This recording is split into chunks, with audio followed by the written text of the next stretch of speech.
Welcome to the Gem State Brief. My name is Caleb Cook. Today we're excited to be talking to Lilly Allman. She created and runs InTheKnowIdaho, which provides entertaining commentary on Idaho politics and news. And she also has been doing freelance video editing professionally since 2020. Lilly, excited to have you. Yes, thank you for having me on. So we have a couple of things in common. And the first one I want to talk about is I was homeschooled K through 12. And I believe you were as well. Yep. Would love to hear your thoughts on how that impacted your life growing up and then now what got you into where you are now. Oh, yeah. Well, now, the further I get from my childhood, the more I realize how my homeschooled background really has set me apart. Because, after 2020, you realize that the only sane people were homeschooled. I mean, there is some truth to that. Yeah, so it's just been interesting, having that perspective outside of the system, outside of government programs. Because a lot of people try to go in and try to revamp the school system and stuff like that. And I'm just sitting over here I don't know that we actually need it, You can just get rid of it. Yeah, you could do without it. So it definitely has given me an interesting perspective. And I like that it has just encouraged me to take initiative and take personal responsibility for a lot of areas in my life that people might normally outsource to government or they just don't know another way. Yep. No, that totally makes sense. Did your parents have any educational background in it, or what inspired what was the inspiration for wanting to do it then? No, what they've told me is that they just really didn't like their upbringing in public school. For a number of reasons. Part of it is the social circles and just feeling really vulnerable if you've got mean kids around or whatever. You invariably will in a school of sufficient size. Right. Yeah. You just can't avoid that. And my mom particularly, she feels like she kind of wasted a lot of time sitting there in class, whether you're waiting for someone to catch up or you're just not studying something you're interested in.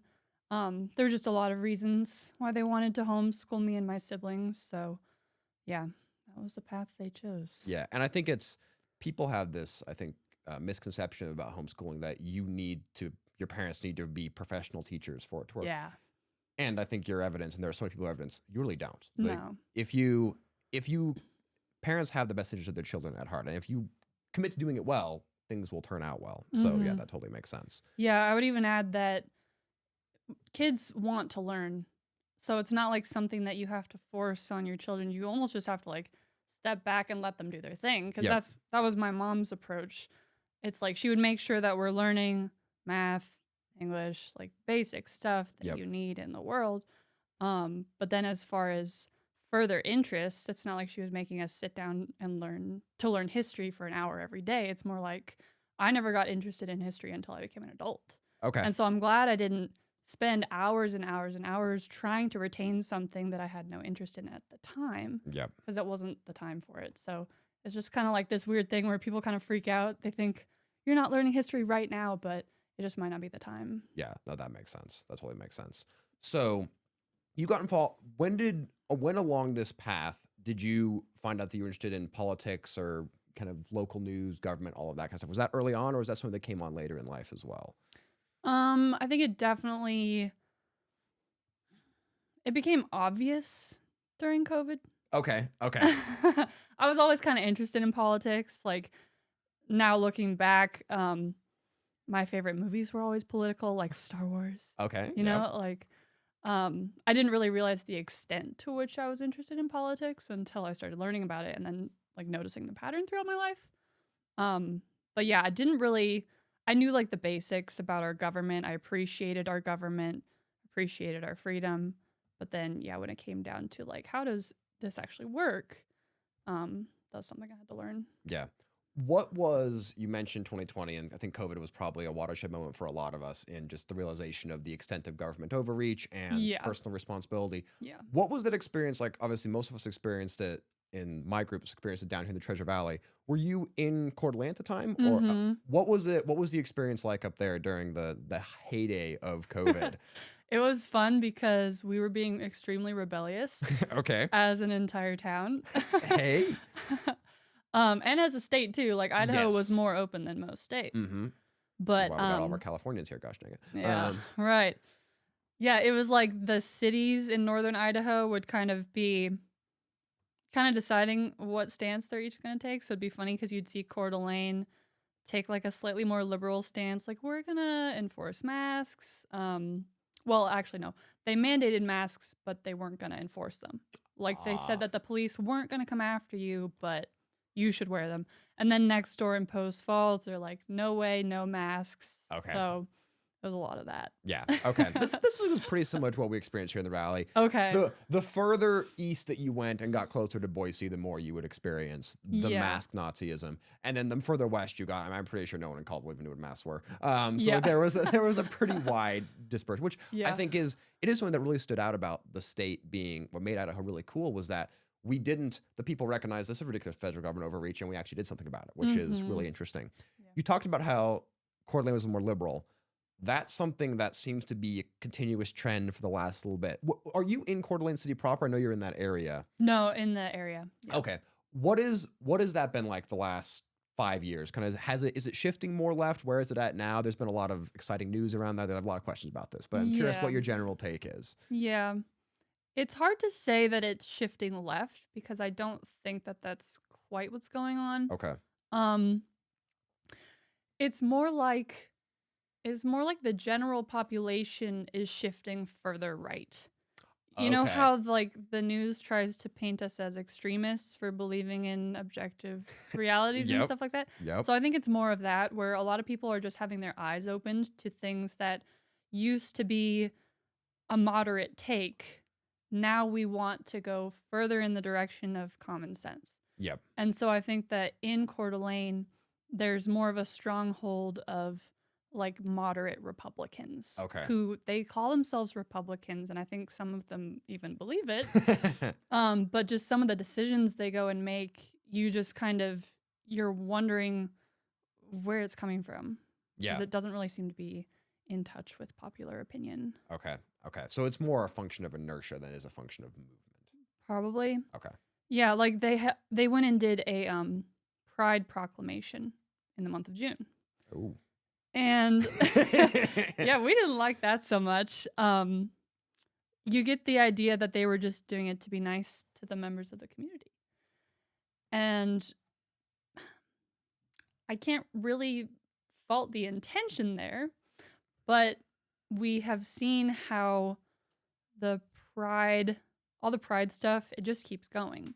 And so you can't really give it a foothold like that. Yep. So yeah. Yeah. Interesting. So one of the things that I think came as a surprise to many of us who I would say who aren't as plugged into that scene was Dan Gookin getting elected mayor this cycle. And he said some not so great things about a variety of issues that I think most strong conservatives would align with. Is that, and the turnout in that election was really bad, which is the case of all Idaho local elections everywhere, right? Yeah. Is it a situation where we have the establishment, the conservative, the moderates, whoever they are they just more politically active? Is that kind of why there's still people like him still get involved, can still get elected? Or is it just that Republicans, the more right Republicans are just generally kind of indifferent, or something in between? Or what is your take on that whole situation? Yeah. Well, as far as like the downtown Coeur d'Alene, I think that the moderate Republicans are definitely very active, and I don't know if the other council members describe themselves as liberal, but they're liberal. Okay. There's a few on there where you're just like, whoa. But then, yeah, I think there's a definite lack of understanding among a certain demographic of Republicans in Coeur d'Alene, where they just really haven't taken the time to look around and see what's changing. It's like what Republicanism used to mean is different than what it is today, and they're kind of like still in their old ways. Okay. I don't know. So I think it's just not knowing any better. Yeah. Sometimes. I don't know. That's a charitable way of putting it. Yeah. I'll give you credit for that. What do you think how do we change that? How do we improve that as people who are on the new Republican, or maybe even the new post-Republican or whatever? I mean, the Republican Party is fracturing 18 different ways to Sunday as we speak. But somewhere along that line of more Christian values, maybe put aside the word conservative. Yeah. How do we move that old Republican base to more Christian values? Talking. Like, we need to hash out the ideas themselves, because there are plenty of stances that like old guard or moderate Republicans hold that when put under scrutiny, they just don't hold up.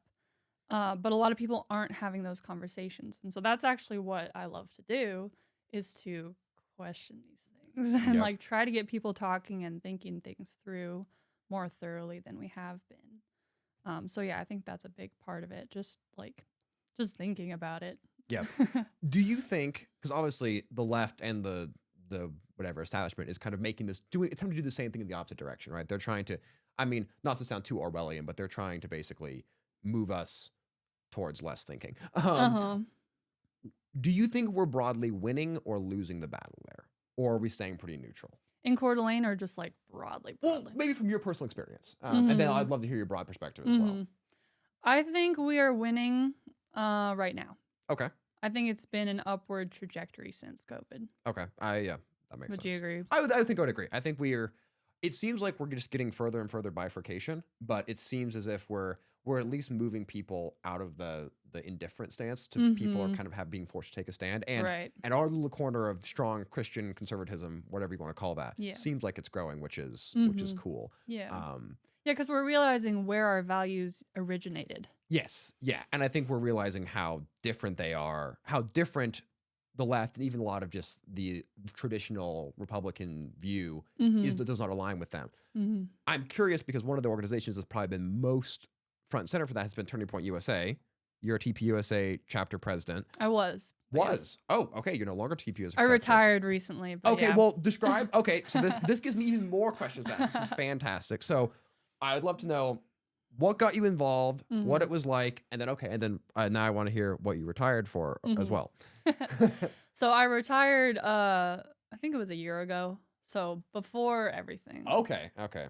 I had just decided that I had done it for a year. I was ready to move on. My social media was growing more, so I wanted to invest time in that instead. Yep.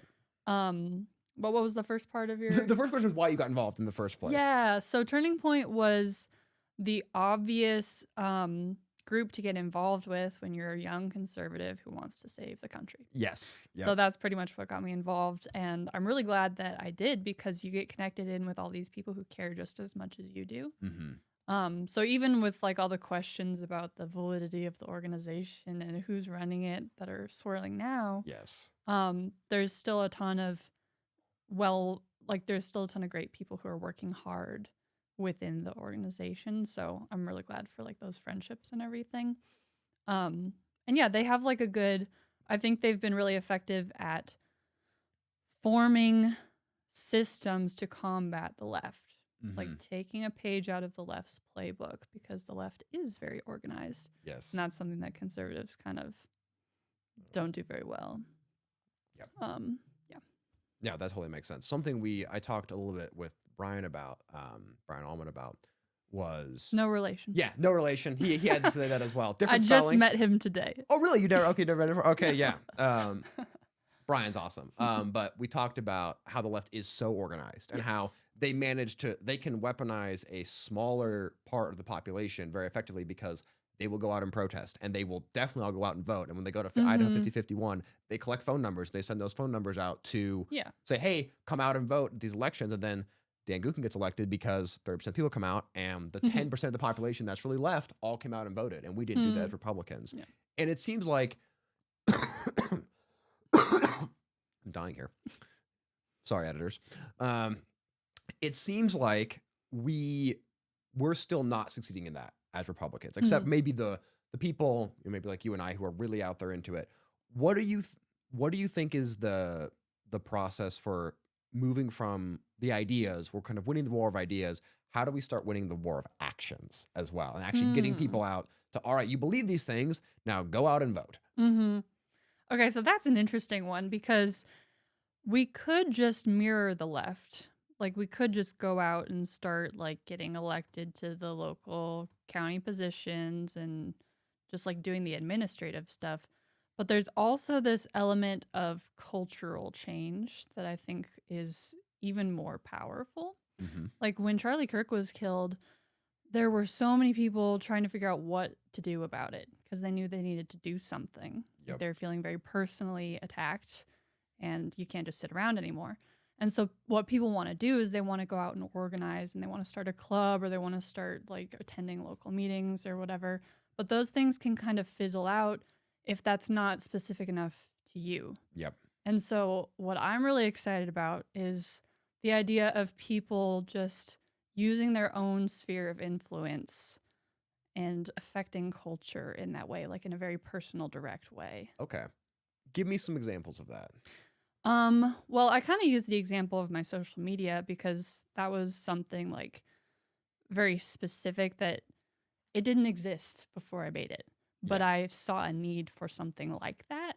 And it combines what I'm passionate about with what my skill set is.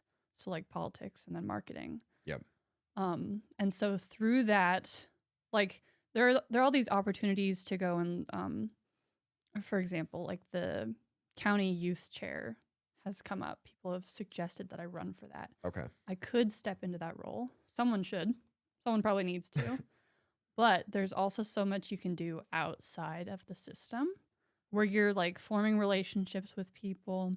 You're having those personal like conversations, and you're affecting, it's like your hands are in culture rather than just sitting back and kind of like making the rules about culture. Yeah. You see kind of the difference Yeah. there? So you're saying kind of rather than trying, I guess you would say from the left perspective, it's more of a top down or, sorry.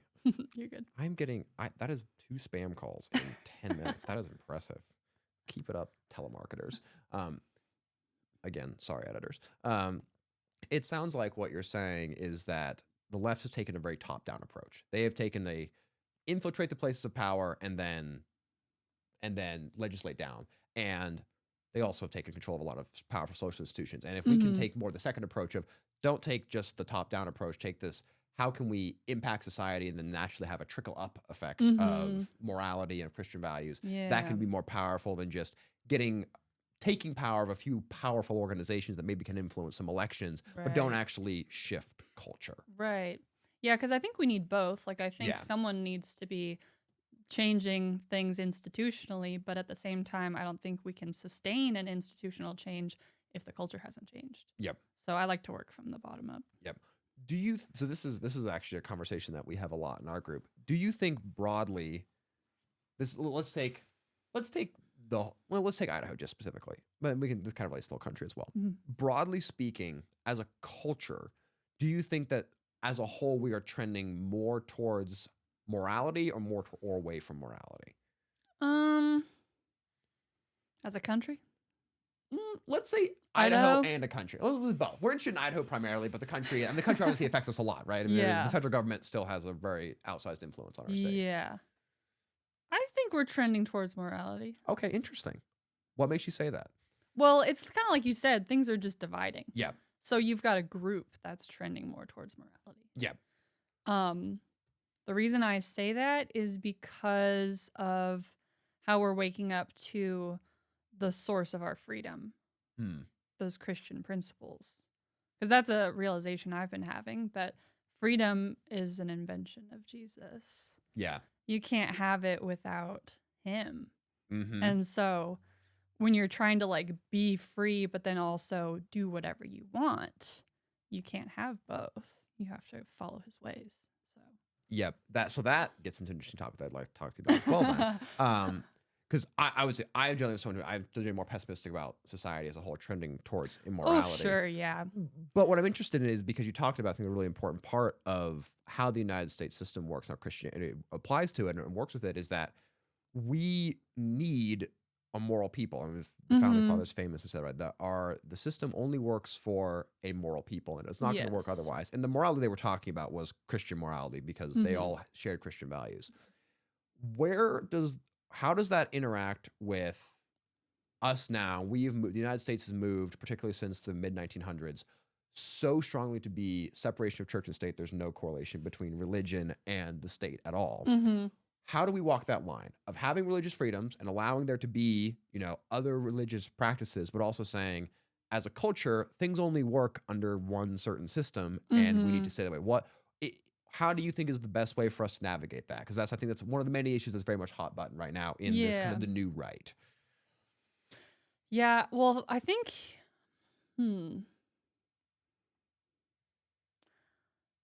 I think you navigate it by presenting your case for it, Okay. like making the argument, because, um, yeah, that's something I've been really studying for a while now, like the separation of church and state and how that's totally bogus. And you, Establishment clause. yeah, you can't expect someone to leave their value system at the door when they get elected into office. You elect them because they're a human and because they bring that perspective and their intuition and their values. So, yeah, it's an interesting. I think people get really touchy about the idea of having a religion imposed on them, obviously, because we don't want that. You don't want the state to creep into that sphere of influence. Yep. Because that can get messy. Yeah, I don't know. What do you think about it? So, oh man, you're gonna get it. I'm supposed to be asking you I'm questions just delayed. here. Yeah. I mean, so this is a discussion that we've had a lot in the GSB group as a whole, because there's the Christian nationalist faction in our group, and there is the Randian libertarian faction in our group, and I'm the Randian libertarian faction representative. And so I'm a very big believer in you keep your government completely out of. You keep religion completely out of the government, and you just have to have religion has to be a function of your society. You need to have a Christian people, and you need to have Christian morality enforced by the people who believe in it. And the government doesn't really get involved in it. The government is a tiny little organization that basically organizes your defense, and that's what it takes care of. Yeah. And so you don't really, the separation of church and state is kind of an illusory effect, because the government really shouldn't be doing anything that has to do with the church anyway. So there's the separation isn't structure, isn't legislated, or isn't like by, oh, you can't do these things. It's just, well, that's not your realm anyway. You're not supposed to worry about that kind of stuff. And so I think the problem with that, and this is so that's idealist Caleb speaking. Idealist Caleb, unfortunately, doesn't really get to live in the real world. In the real world, that's not the case we live in right now. We have a government that is tremendously huge and does impact a lot of parts of our society. And so I think the interesting question now is, okay, how do we essentially legislate in Christian morals without being a Christian nation, and without being, ostensibly a legally Christian nation. Sure. And I think that's where we've seen all this division in the party. For my money, what I would like to see is I would love to see the government in general just shrunk out of it entirely. And I think if we as Christians could say, let's take your approach, move society to be more moral, at the same time move government to be smaller, we can kind of kill two birds with one stone. The government will no longer be involved in, a good example of this is gay marriage, right? The government shouldn't be giving out marriage licenses. That's not the government's job to do. If the government didn't give out marriage licenses, it wouldn't matter what the government's position was on gay marriage. And if as a society we were Christian and we said, well, the Bible says gay marriage is wrong, so we don't think gay marriage is right, that solution can kind of be solved without having to go to and say it's illegal to be gay. And that's, to me, that's an example of a solution. I think that the problem is that I see, at least with the Republican Party right now, we want to pass more rules, not the other way around. And there are a lot of people, and again, there's a whole other faction of the Gem State Briefs. This is Caleb speaking, not even the Gem State Briefs official position, that would say what happens if you do that is that you will create a system where people kind of naturally associate morality with law. And so if your laws say everything is fine, just, culture will punish you for being deviant in some way, then everyone's going to go be deviant because there's no law against it. Whereas if you say there's a law against these things, you create some backstop of morality. Such is the theory. I don't agree with that for some reasons that I don't think I need to go into. But I feel like that's kind of the continuum that we're fighting with here is, do we try and not expand the government, but do we try and keep more morality enforced at the legal level, or do we try to reduce that and move it to the societal level? So yeah, it's like I think you kind of need to do both, because you kind of have to. The only reason why we have all these laws is because we're not restraining ourselves. Yes. The laws are a check against our human nature. Yes. So yeah, if you can head that off at the pass at church or whatever. Yep. Yeah, you wouldn't need as many laws because you would be taking care of it yourself. And I think that is the better way then at the same time, you need some sort of legal protection. I don't know. It is confusing, or complex. I do like how the Idaho Family Policy Center has talked about this issue before, because I just like how they've approached the whole church and state thing. I don't know if you're familiar with them at all. I'm familiar with them. I'm not familiar with necessarily. Well, I'm familiar with some of Caleb Pierce's stuff Okay. on that whole issue, which I assume matches pretty closely with the IFPC's. Probably. I think he just started working. He did, with them. yes. So Okay, he's now there. He's the head of a new legal department. Yeah. Caleb, I'm sorry I forgot your position, but we'll flash on the screen or something. At least we remembered his name. Yeah, he's doing.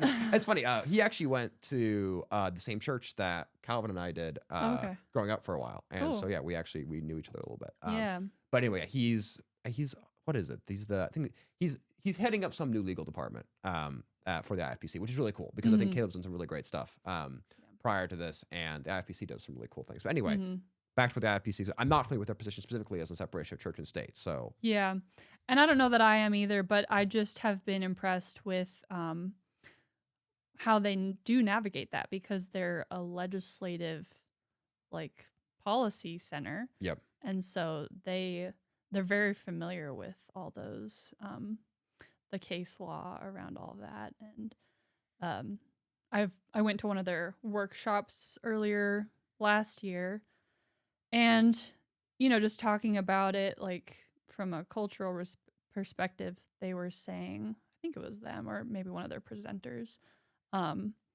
that and I think Charlie Kirk said something similar too. It's like the politics is downstream from culture, and culture is downstream from church, or something like that. Yeah. But it's also, you could say it like the domain of the church is I'm not saying this well, but it's like the church has a domain and the state has a domain. Mm-hmm. They don't intermingle, but they are complementary to each other.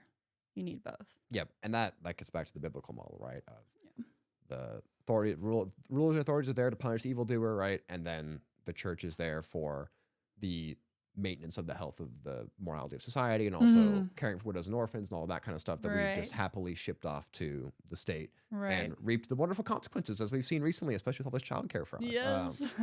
Yeah. Yeah. Yeah. That's an interesting battle. I think it's interesting. It seems like Idaho, we're a lot further advanced down, I think, the positive side of this discussion than most places are. I think it'll be interesting to see where we might be a testing ground for this division, the Republican Party, that's happening around a lot of these things: a libertarian versus Christian nationalist versus Heritage America versus America's ideals. Like, all this kind of stuff is coming to a head. And here in Idaho, where we are super Republican, I'm interested to see where we land on all of that. Me too. Yeah, it'll be an adventure. I'm curious. So this kind of ties in. So you're here for the Republican winter meeting. Yeah. Did they start yesterday, or is it just going to be tomorrow? Today. Okay. They started today. Tomorrow. Yeah. Okay. So what have you thought? So going into it, kind of, what are your thoughts? What are you looking forward to? All of that stuff. Yeah. Well, I'm excited to just be observing all of it, because I always come away with some new insight about how it all works. And obviously they'll be voting on some, they'll do their committees, stuff like that. So they'll have their little votes and whatever. So there's usually something kind of consequential that comes out of that might affect the legislative session starting on Monday. So yeah, it's just cool to be there and just get a feel for what's going on with the party, because it affects the state. And I'm just excited to be meeting a bunch of people who I've talked with online or whatever, because haven't been to the area in a long time. So that's kind of the main reason. There's a lot of just cool people who are connected in there. So that totally makes sense. Yeah. Speaking of kind of because the Republican winter meeting is a kind of a critical precursor and setup to the legislative session. Anything in particular you're looking forward to the legislative session? We talked to Brian this week, and he talked about how last session was really successful, which I would agree with. Got a lot of really good stuff done. Yeah. Are there things that you're hoping we get done? Some things you have an eye on, or what are your thoughts of the upcoming session? Yeah, I honestly don't know what the big issues are going to be. Like, what kind of work is being done behind the scenes to push a certain bill or whatever. I usually find out as it's happening. Maybe I'll phrase it this way then. if you, let's say I was like, Lily, you got to write some bills. Yeah, what do I want? What bills would you be writing? That within reason. Like if I Yeah. give you a purple slip and said, hey, here, you can write a bill. Yeah. What would you write that you think has a reasonable chance of getting passed? Or what are some examples of things that you think would be beneficial? I really want the homeschool law to go through, not the school choice, but the constitutional amendment for Okay. parental rights. Okay. It was presented last Yep. session, and it didn't get through. Yep.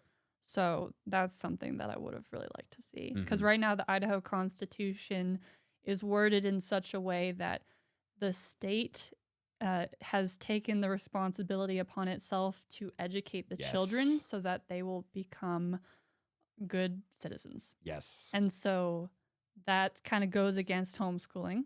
And the state of Idaho is good about not getting too invasive in homeschooling. But people have pointed out that that could change at any time Yes. because right now the Constitution allows for that. So Yep. No, that totally makes sense. Okay, well, that's a good one. You're not going to disagree with me on that. This is there's been a ton of work that's gone into making Idaho such a pro homeschooling state, which is awesome. And I Yeah. think we want to keep it that way. Yeah.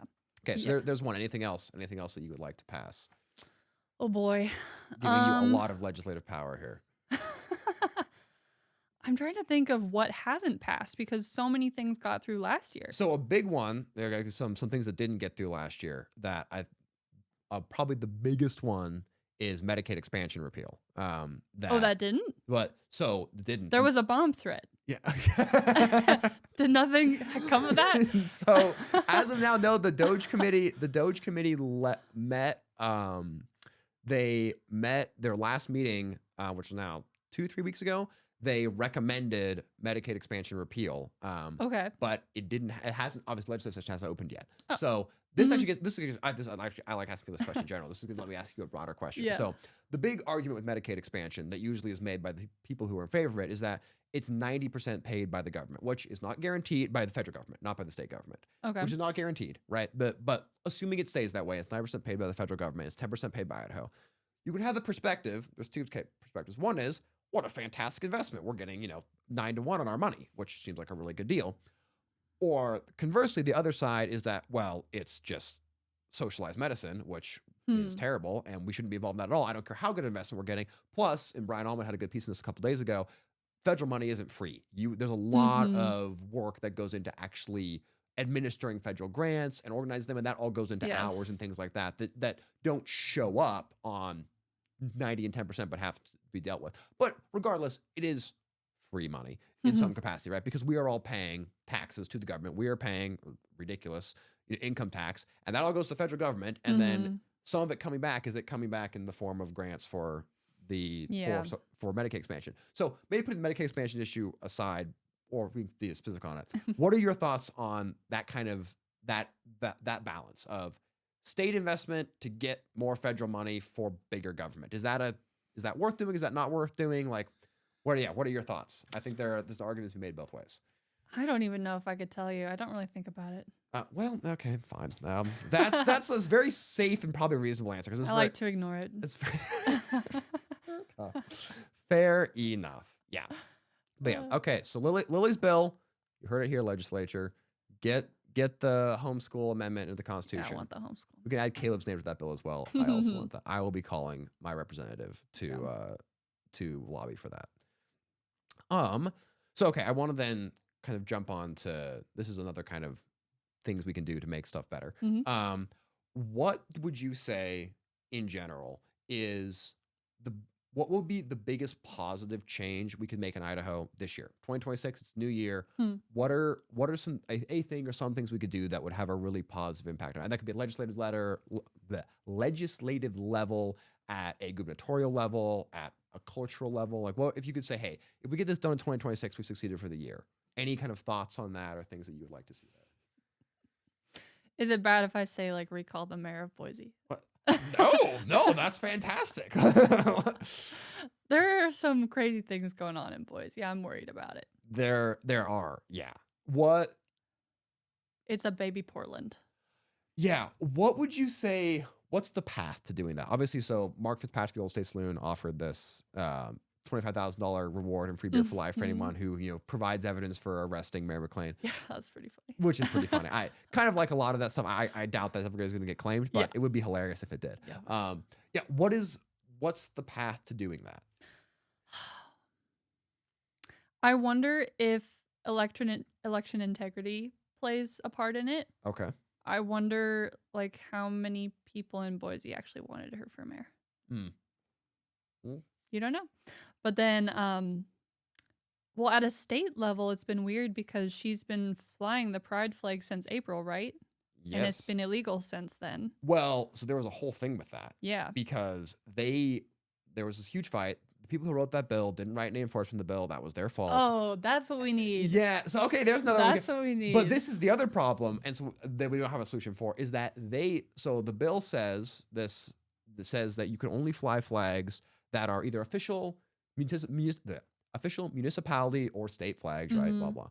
Well, the city of Boise made the pride flag an official flag of the city of Boise. Oh, that's right. So that's their big tricky move. Oh, It was like, goodness. you can't fly divisive flags. Our flag is a divisive flag. Checkmate. And so it'll be interesting to see. I'm curious. This is like a question too, right? Yeah. This is a battle of like municipality versus state level government. Let's say you not only do you get to write this bill, you get to actually just pass it to the legislature as well. Would you pass a bill saying specifically municipalities, you can't fly a pride flag or a Hamas flag or pick other, LGBTQ plus flag, pick another divisive flag. You can't fly that flag no matter what. I don't care if it's official or not. Do you think that's something that the state should do? My instinct is to say yes. I think we should do it because I think it's right. But I also want to say no because every time you propose something like that, someone turns it around and goes, well, what if it was happening to you? What if it was about the Gadsden flag? So, I don't know. Welcome to libertarianism versus Christian difficult. nationalism, Yeah. right? That is exactly the question. Yeah. Okay, Yeah, it's difficult. I don't know. No strong commitment there. Okay, fair enough. Fair enough. Yeah, it is an interesting battle of we love states' rights when our state's doing the right thing. Then we look at California and we say, federal government, you need to put them in line. And then I think the same thing happens on municipalities as well. We come down and we're like, we want local government to have control over things. Yeah. But there's this effect, right, where the smaller a population that you get, the easier it is for it to become radicalized in either direction. And so if you can get Boise's not that small a population, but compared to all of Idaho, Boise's a fairly small representative sample. And it certainly is the hotbed for liberalism in Idaho. Yeah. They have locally, assuming the elections were legitimate, which for the sake of argument, we will assume, then they have managed to create a pretty liberal environment there. And you can see it if you go walk down Boise. I was in Boston a couple months ago, and I was shocked. Boston is cleaner than Boise is, which you would just never think that would be the case. And I was amazed walking around, late at night in Boston, and there aren't homeless people anywhere. It is a clean, really nice, well-maintained city. That really should not be the case. Massachusetts should not have any big cities that are nicer than cities in Idaho, but it does. And there's reasons for that, I think. So it's interesting as a state, can we try to fix the little liberal patches there, or are we treading on municipality rights and do we need to back off from that? So it's interesting conversation. Yeah, I just worry that it's the capital. Yes. Because that's how you flip a state. Yeah. You go for the capital. It is true. I mean, so do we make it a capital district, right? And there is no city of Boise anymore. And then that would solve some of the problems. I think this probably gets more to your solution of if we could just improve the culture of Boise, we might be able to go the other way and say, rather than trying to find this as a political solution, maybe we can find a cultural solution. Yeah. That would be amazing. That is, that's all the battle anyway. All right, we've done a lot of heavy political stuff. You're into film. I want to talk to you a little bit about that, even though that's not politically related. So first of all, so you do video editing professionally. What got you into that? And start there. What got you into it in the first place? So I had some friends who were like experimenting with filmmaking when I was a teenager, and I was like, I could do that. So I kind of did the YouTube thing. Okay. YouTube was getting pretty big in like 2012. Yep. So. The OG days of YouTube. There weren't mid-roll ads. The good old days. Yep. No ads. So kind of it was just a hobby growing up. And I have some friends who are filmmakers and they live in the Coeur d'Alene area. Okay. So I've worked on a lot of projects with them. doing like some camera work and then behind the scenes videography and stuff like that. So that's kind of been my involvement with film. But overall, I guess I've just always liked stories and that creative, I don't know.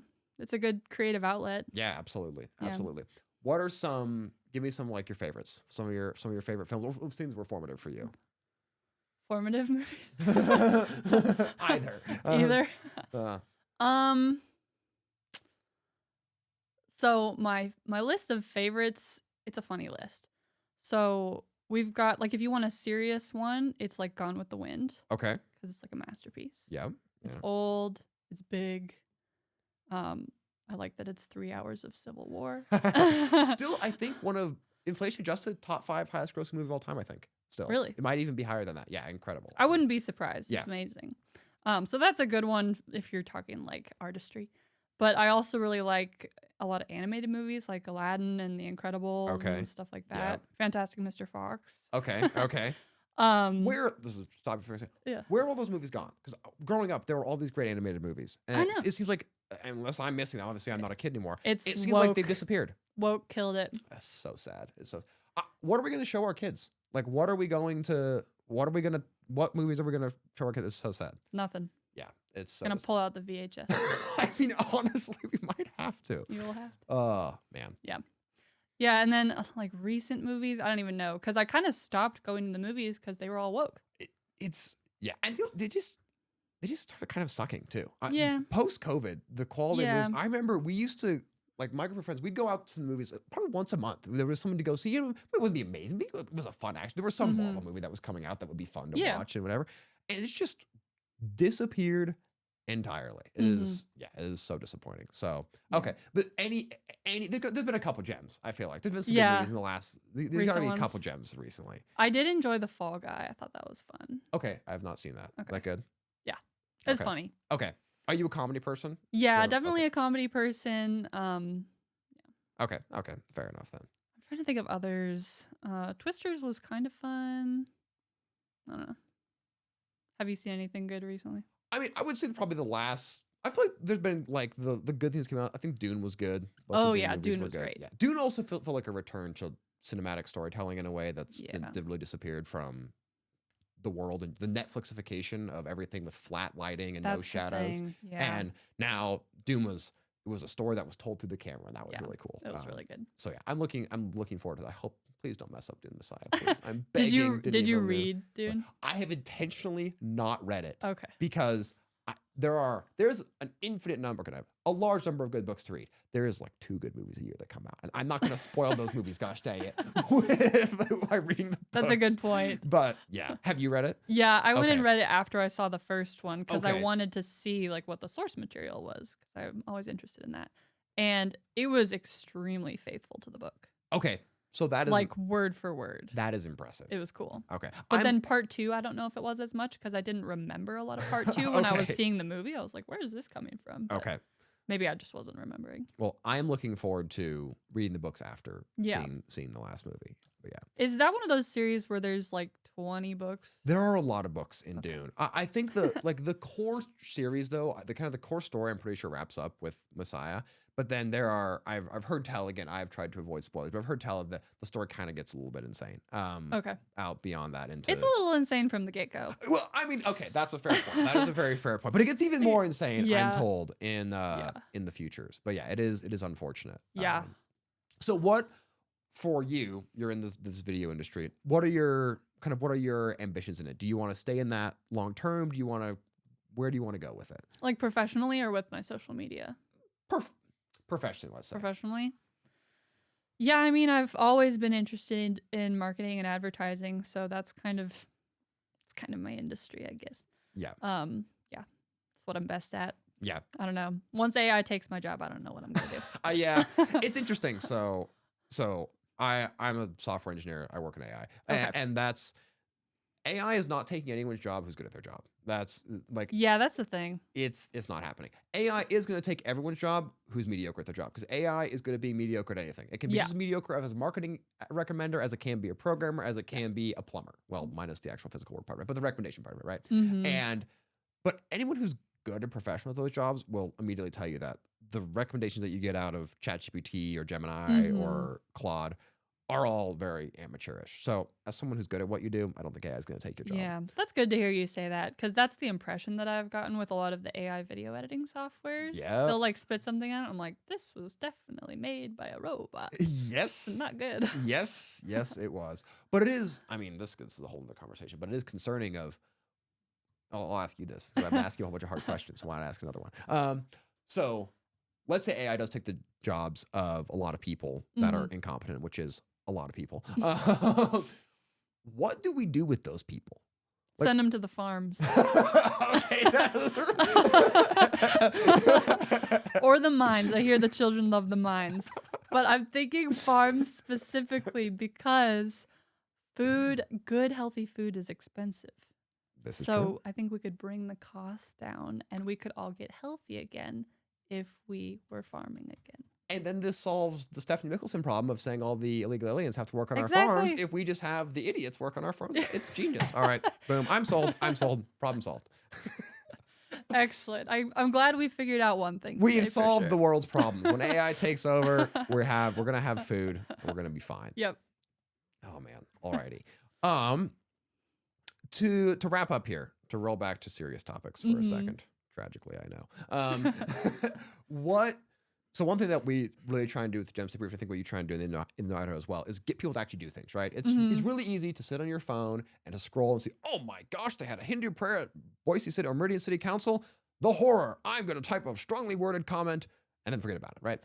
What, maybe at an easy, medium, and hard level, what are direct things, actions people can take that will make Idaho a better place to live in 2026?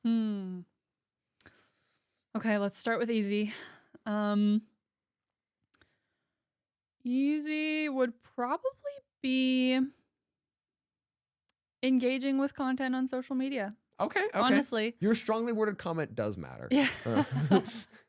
Well, so it's interesting. It's twofold because you can have some interesting conversations on there. You can get your own wheels turning and kind of prepare yourself to go out into the world and have these difficult conversations. But also, when we're working with the algorithm, it does help. That engagement helps a lot. Like when people are commenting on my videos, it is sending it out to more people. And so all these Idahoans are gathering around these common causes, which I think wouldn't be happening if people weren't engaging in that way. So that's like something you can do from home. Yep. Medium would probably be to go start attending like public meetings or something. Okay. Because that you can just go and watch. Yep. And just kind of get a sense for what's going on and what the issues are so that you know if you fit into it. Yeah, and just understand that there are also people fighting for you on your behalf.